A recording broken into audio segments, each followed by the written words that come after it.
Want to connect your iPhone to your Windows computer and make the most of Phone Link.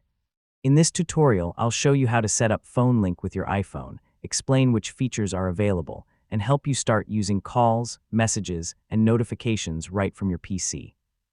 So let's get started. Before you begin, make sure your Windows computer is running a supported version of Windows, Phone Link is updated, and Bluetooth is enabled on both your PC and your iPhone.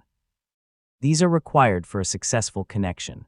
Open Phone Link on your Windows computer and choose the iPhone Setup option. Follow the on-screen instructions, scan the QR code if prompted, and complete the Bluetooth pairing process by confirming the matching code on both devices. Yeah, the setup is pretty straightforward. During setup, your iPhone may ask for permissions such as notifications, contacts, Bluetooth access, and message synchronization. Allow the requested permissions so Phone Link can access the features it supports.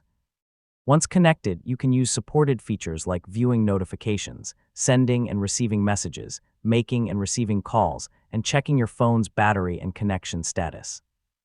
Keep in mind that some Android-only features, like screen mirroring, drag-and-drop file transfers, running mobile apps, and cross-device clipboard syncing, are not available on iPhone. For the best experience, keep Bluetooth turned on and leave your iPhone within range of your computer.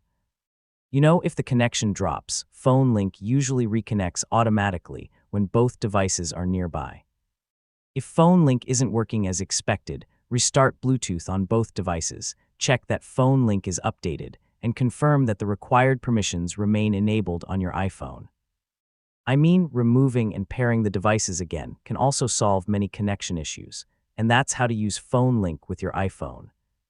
While the available features are different from Android, Phone Link still makes it much easier to stay connected without constantly reaching for your phone.